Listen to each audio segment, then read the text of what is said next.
Miarabantsika tsy ary avindray amin'ity latsinainy fa 7 volana febroary ity sozan'Andriamanitra transika satria raisy tombontsoa lehibe ho anao ny fofona mavila izay mbola ao aminao ankehitriny.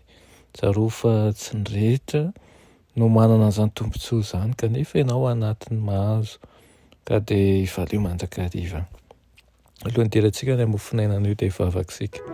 Ny Tompon'Andriamanitra mbola ampisaoanao izay satria mbola meno izao tombonandro izao indray ary tiana indrindra ny hanomboka izany amin'ny fandraisana ny hery sy ny teny rehetra izay avy aminao.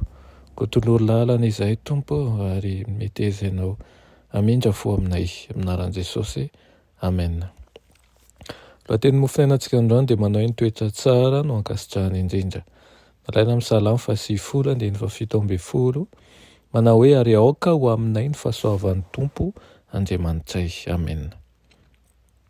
Tia izay rehetra kanto Andriamanitra fa ny tiany indrindra dia ny toetra tsara. Tsy mba ho levina ny hatsara toetra fa haritra mandritra ny taona rehetra mandrakizay.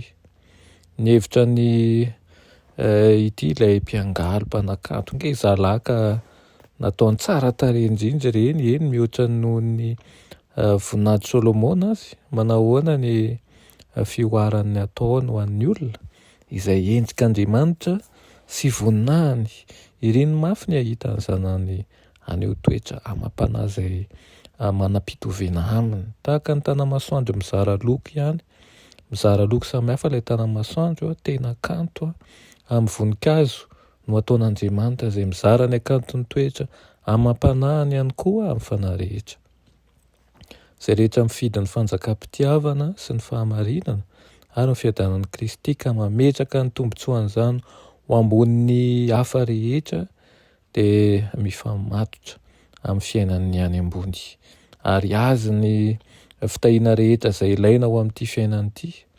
Omena takila iray avy isika ao amin'ny bokin'ny lanitra dia ao amin'ny bokin'ny fiainana izany. Misy ny zavatra rehetra manokana momba ny fiainantsika ao amin'io tapakila io. Ary na dia ny volondohantsika azy dia voaisa. Tsy misy adinon'Andriamanitra na dia ny anankiray ny amin'ny zanany aza.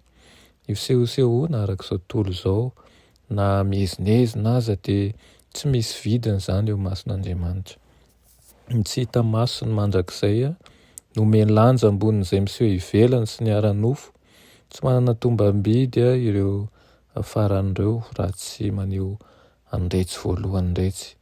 Na ny sanganasa kanto indrindra aza dia tsy ampy ampitahaina amin'ny hatsaran'ny toetra izay vokatry ny asan'ny fanahy masina ao amin'ny fanahy. Tonga teto an-tany Kristy nijoro teo anatrehany zanak'olombelona niaraka tamin'ny fitiavany lalina sy lehibe sy mandrakizay izay natao ho raisintsika sy hotoroantsika ary ampitaintsika amin'ny alalan'ny fifandraisantsika aminy. Natao hiavaka amin'izao tontolo izao isika satria efa nasian'Andriamanitra ny tombo-kasiny ary satria asehony amin'ny alalantsika ny toetrany izay fitiavana. Izany no irin'Andriamanitra ho anao tsarovy mandrakariva fa tian'Andriamanitra mikarakara ny fiainanao rehetra. Nataony mitovy aminy isika amin'ny endriny, ny aininy atao anatintsika na an'ireo manodidina antsika ireo ary ny ataony kanto sy tonga lafatra avokoa. Maika avy any momba antsika.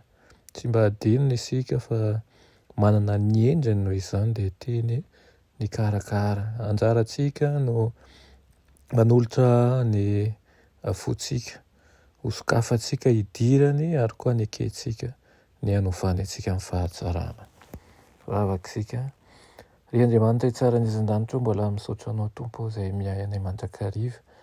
Ameo fo madio izahay ary ampio mba hatoky anao satria fantatray fa ho amin'ny tsara kokoa ho anay ny hanamboaranao anay. Dia miteza hiasa amin'ny tsirairay avy ary koa ampivoatra anay ho amin'ny tsara kokoa hatrany. Anaran'i Jesosy. Amen.